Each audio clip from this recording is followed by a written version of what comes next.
Today I'm really excited to have a very special guest, former colleague and friend of mine, Kim Dewe, appear on the podcast. Kim is an exceptional leader. I often say that leadership isn't a natural trait, but if there's one person that I've met over my career where it does almost come completely naturally to them, it's Kim.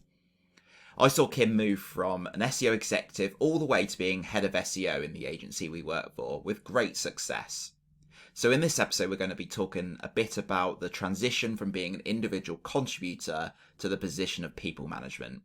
This was a topic that Kim spoke about in Brighton SEO back in April 2022, and is something that many in the industry have to go through as they progress through their careers.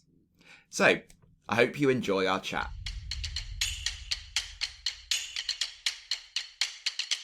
Hi Kim, how's it going today?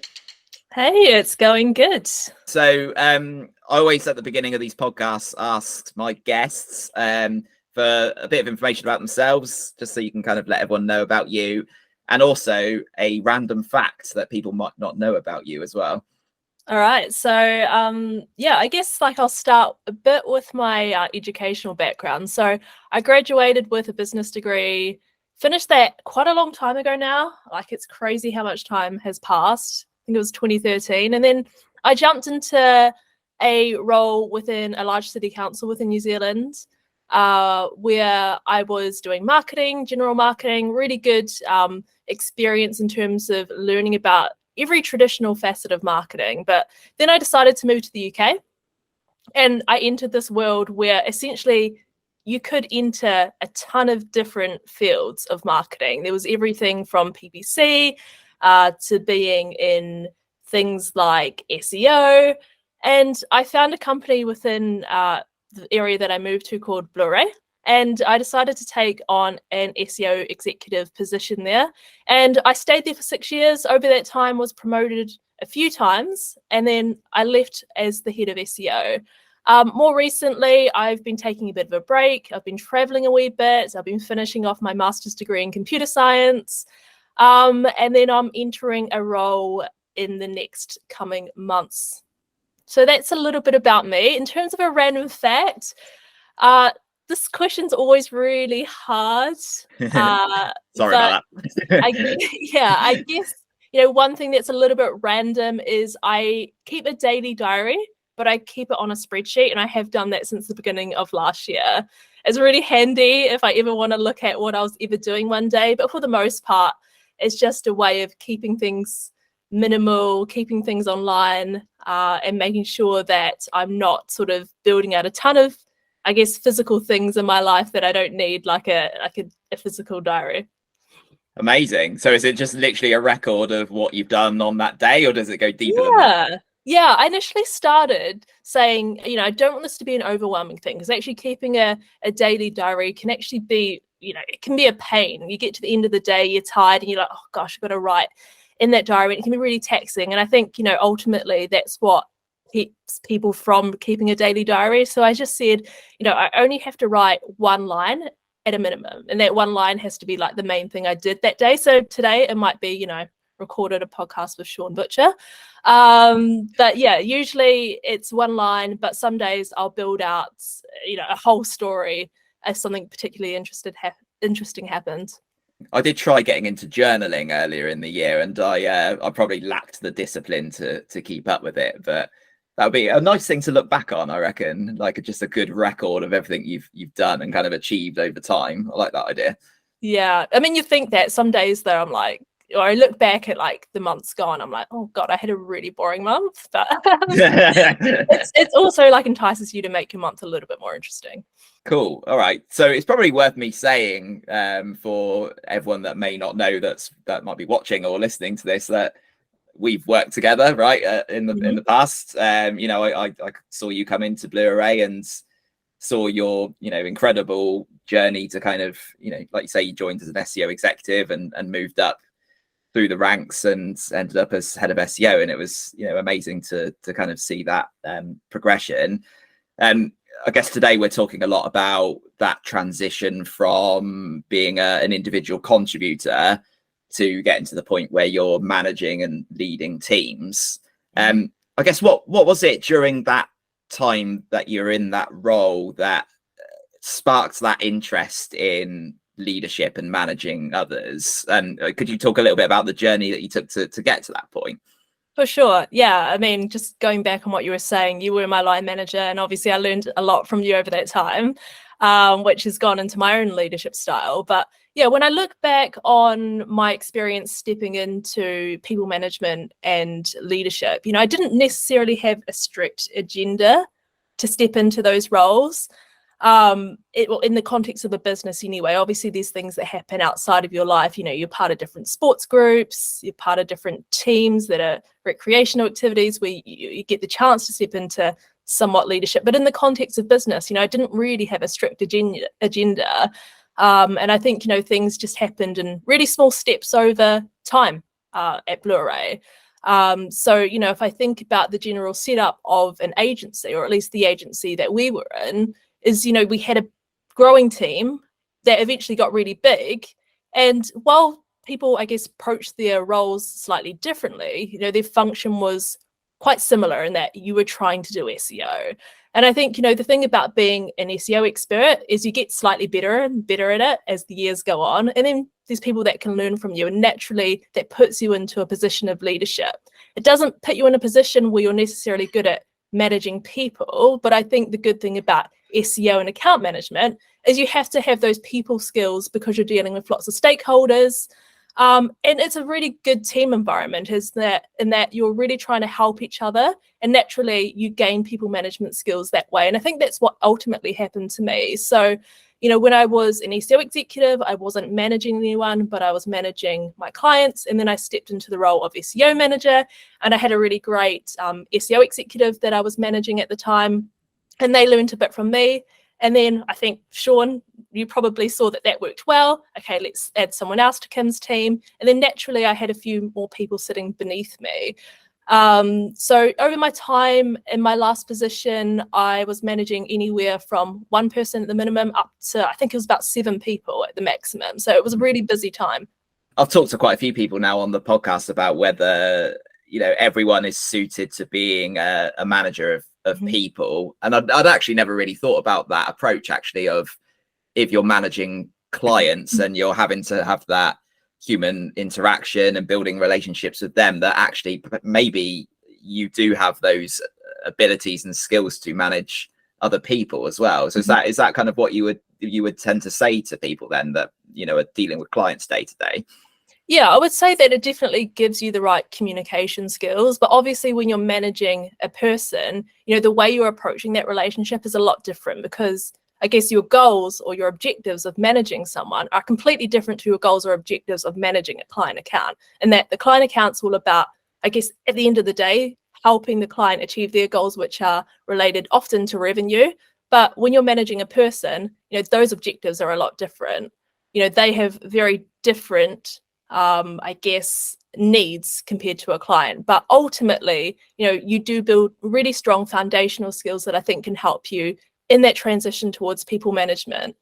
So like we've just kind of mentioned, I suppose, you did start more on the kind of doing SEO side of things. You obviously a very, very good individual contributor. And I guess, as you've just alluded to there, having that experience and kind of good knowledge then tends to lend itself to being able to teach and mentor others and to help them grow as well.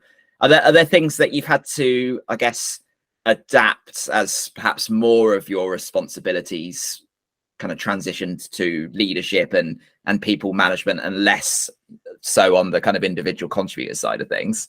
Yeah, well, I do think, ultimately, even though the skills are really transferable, when you do step into more people management responsibilities, you need to think of yourself as being a junior in that field. You may have been an expert as an SEO or whatever domain you're working in, but you do need to think, okay, I'm now a junior as a people manager, even though I have this responsibility. And you really need to be open to learning and adapting to the needs. And the needs of your team or the people within your team are really different. You can't consider everyone to be the same. I think, one of the big challenges that I found, particularly as I stepped into the head of SEO role, where, I was overseeing essentially the whole SEO team is that, and there's a great film that has a similar title, is that you can't be, hopefully I get this right, you can't be everywhere to everyone all at once. Yeah. And I think that's one of the things I really struggled with, because if I look at the triangle of needs or responsibilities of a role like a head of SEO, and again, this is different for every organization, but you're essentially required to be an SEO expert, a people manager, and then also a strategic leader. And some people might say pick two and sacrifice one, but sometimes you do need to be all three of those things. But I actually think it's really difficult to be all of those things simultaneously. And if you are trying to be all of those things, you're probably not doing them all that well. And I think, that was one of the challenges that I found, is really trying to strike a balance of how I'm going to do this. The good thing about a growing business, though, is often you'll bring in people to specialize within different functions. And I think ultimately, we obviously had you, Sean, eventually step into the head of people role, which was really awesome. So we had someone that was specializing in that. And then we eventually hired an operations director, and that really helped with that. And then ultimately, it helped sort of distribute responsibilities. I guess you're never the finished article when you do step into a role like that. And I think a lot of people do put perhaps a bit of pressure on themselves, because perhaps, like you say, they were very good and competent in an individual contributor role. But like you say, it's almost a bit of a step back in a way, isn't it? Because you're having to learn a completely new set of skills, and they're often very behavioral based as opposed to kind of hard technical skill based. Yeah, it's definitely a struggle. And I guess if you look at different specialist tracks that might exist in the world of business, say, for example, you were a software engineer, in a lot of big businesses like Amazon or Google, you can go down the track of being an absolute expert as a software engineer, or you can go down the track of being a people manager of software engineers. And ultimately, one's not better than the other. They're two essentially pathways that exist in parallel, but often within smaller businesses, or often in the world of agencies, you're required to be both. And that can be quite a struggle. And, if I think back to my time trying to step into more of a people manager position, if I think back to, trying to be the finished article, I was definitely trying to be that. I felt like I needed to know everything. I needed people to have a lot of confidence that I knew what I was doing, but that's just not the case. And I think ultimately it comes down to being vulnerable, being open and honest about your learnings and struggles with your team, because they're equally intrigued by it as well, and they can learn a lot from your experience. Okay, so I think, and I've talked to quite a few people now on the podcast about, you probably, a lot of particularly smaller agencies have a bit of a pathway where, you've got to step into a management role. That probably is the main route to progression. How do you feel about that? How would you kind of advise someone, or what kind of guidance would you give to someone where, they were a bit concerned about having to take that route, when actually what they really wanted to do is specialize in becoming a really good SEO and not really want to do the management side of things, but that was maybe their only route to progressing? I think, ultimately, if you don't want to progress into the people management track, you need to really think about, okay, so what value can I add to this business that's perhaps not in people management? And what's my kernel of novelty, essentially, in terms of the position I want to be in? So, I guess some of the examples that I may have seen over the years is, people wanting to specialize in things like data. That's a really common one, or people wanting to specialize in technical SEO. It's completely reasonable that a business would need a subject expert within those fields, but you need to really understand, what business needs exist, and perhaps put a proposal together to sort of show that you've got an understanding of that need of the business. So I think, people management isn't for everyone. And I think, a lot of people do get thrust into that position within agencies because you've got billables, you've got utilization time, and ultimately, people management skills help support a growth in those metrics. But, it's not for everyone. And if you don't feel like it's for you, have a think about what the needs are of the business. Think about what you can offer to the business in terms of specializations. And that's the best track to maybe remaining a domain expert. I mean, for me personally, it's And obviously that's why I've moved into this area, right? It's incredibly rewarding to see people kind of grow and develop, and that's amazing. But at the same time, like you say, it isn't for everyone, and perhaps you kind of reach a point where you just need to decide, what is it I really want to do? Is this something I'm actually going to enjoy? Because if it isn't, then it's probably not something you kind of want to do in the long term. Yeah, I would say as well was like, think about the environment that you're in. Within an agency, often, the only way to progress is through people management, unfortunately, because of the way that businesses are set up. But that doesn't mean that that's your only opportunity to progress. It may mean that you also need to look outside of the business. As someone that's been looking for a new role over the past few months, I fully know that there's a lot of opportunities out there, particularly within in-house roles, where you can effectively be in a position of high responsibility, but not managing other people. So have a think about maybe some of the opportunities that exist outside of an agency. Okay, so you obviously you became more senior, and I guess I think you started managing by looking after a fairly junior person, and then you kind of stepped up through the ranks and you became head of SEO, and I guess that meant that you were managing quite a lot of different people through the business who themselves have quite a lot of responsibility. How did that kind of differ? Like, what kind of challenges did that bring up? I think the approaches are really different, even though they're all in the remit of people management. I think when I look back to my time managing an SEO executive, is the world was their oyster, essentially, and that they were coming in as a fresh graduate. They had a lot to learn in terms of, adapting to a workplace environment, but also a lot to learn in terms of just about SEO. So every day was a chance to help them learn, help them improve. And that was really rewarding at the time. But if I think over to my time as the head of SEO, where I was essentially managing people who were managing other people, it's a completely different style of leadership, in that, you're not necessarily helping them learn about SEO. You're helping them be better people managers, and essentially getting a little bit stuck in as well into the detail of what's going on around their team. How are people progressing? Is there any like flags, amber, red, green flags that we need to be aware of that are happening, and just really being on the pulse so that you can really catch things, I guess, before they turn to red flags. Yeah, because I'd imagine when you're managing people like that, they're obviously very competent and very experienced already in what they do, right? So I guess sometimes I think when you're managing a more junior person, there's a tendency to want to, fix things if they're wrong and they're not going particularly well. But I guess when you're managing more senior people, you in a way have to avoid that temptation completely, and like you say, let them run with it, and just the style of management must change quite a bit, I'd imagine. Yeah, definitely. I think, ultimately it's about coaching as much as possible. There may be occasions where you do need to get a bit more in the details, particularly if you know a little bit more about some aspect of people management, whether or not it be how to manage performance issues, for example. You might need to step in a wee bit, but it is a different style of leadership, in that perhaps it is a lot more coaching. But it's require a bit of a mindset change. But I think that's something you can adapt to over time if you're given opportunities to have those step changes in people management.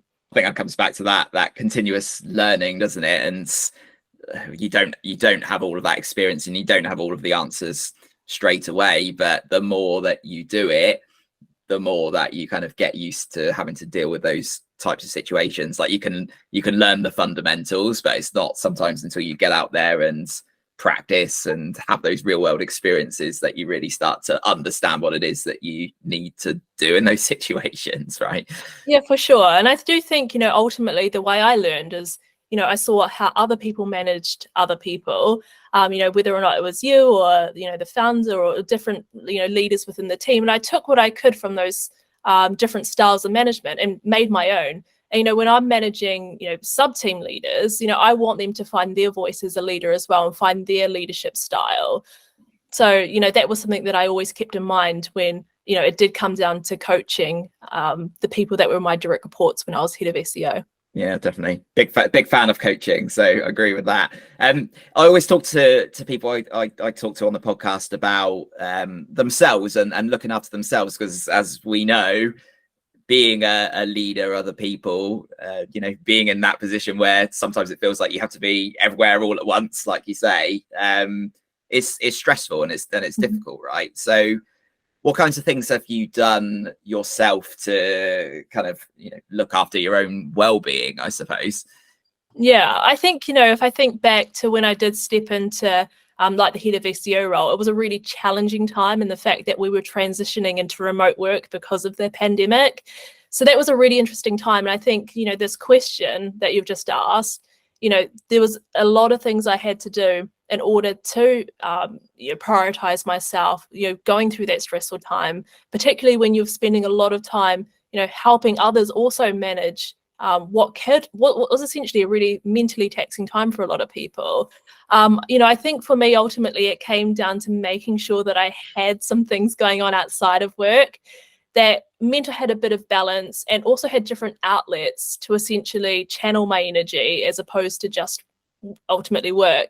For me, it came down to making sure that I was physically active. So I was doing a lot of cycling, a lot of running, but also making sure that I was continuously learning on my own, doing as well, not necessarily about SEO. So, I started a master's degree in computer science over the pandemic. Well, I was doing it over the pandemic, which was, a really challenging thing, but also really rewarding and helped me keep a bit of balance in terms of, balancing the stresses that came with work.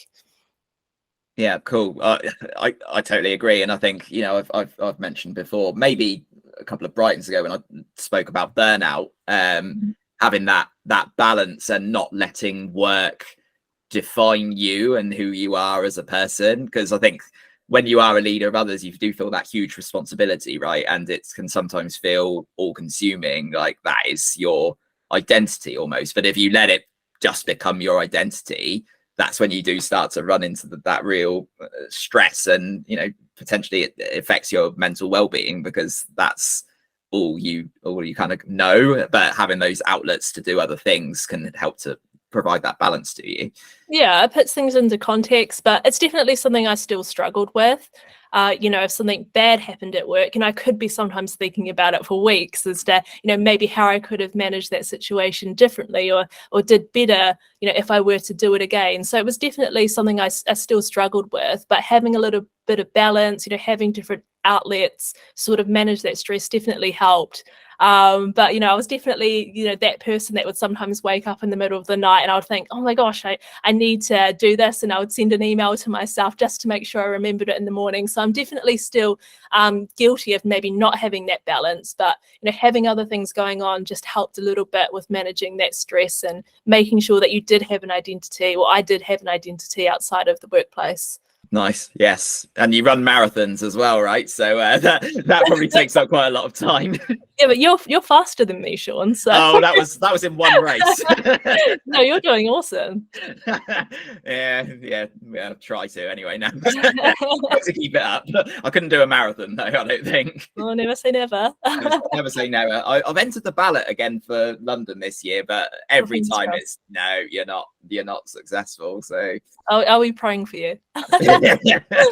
We'll see. Well, I'll be praying for myself if I end up having to do it. So yeah. Anyway, thanks, Kim. That's been great. Some really great tips there, and I'm sure everyone will find that very useful, particularly if they are looking to go into management, or they are already in management and perhaps are looking to kind of move up that seniority ladder, because obviously we talked quite a bit there about what it's like to manage people who are managing others as well, which is a big thing. I don't think that's something we've touched on in the podcast, so that's really useful. If people want to get in touch with you, ask any questions or anything like that, whereabouts can they find you? Yeah, well, yeah, first of all, thanks for inviting me on, Sean. If anyone wants to reach out to me, my inbox is always open on LinkedIn and Twitter. I regularly get messages from people wanting tips about this or that. So, if you do have any questions, just drop me a message. Amazing. All right. Thanks very much, Kim. Yeah, thanks for appearing on the podcast today.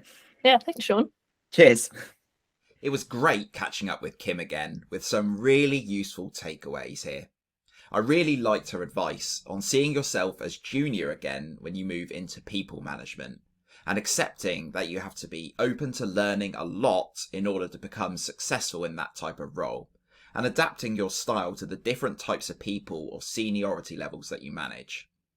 I'm also a big fan of her advice about ensuring you have a good balance in your life as a leader and ensuring that you spend time on the things you love outside of work in order to maintain a healthy well-being. So I hope you enjoyed the episode. Please share it if you think someone else would benefit from it. I'd also love to hear from you, whether that's to share your experiences of transitioning to people management, or if you have something you'd like to talk about and would like to appear on the podcast, drop me a line via my website, reflectconsultancy.co.uk. Take care and see you soon.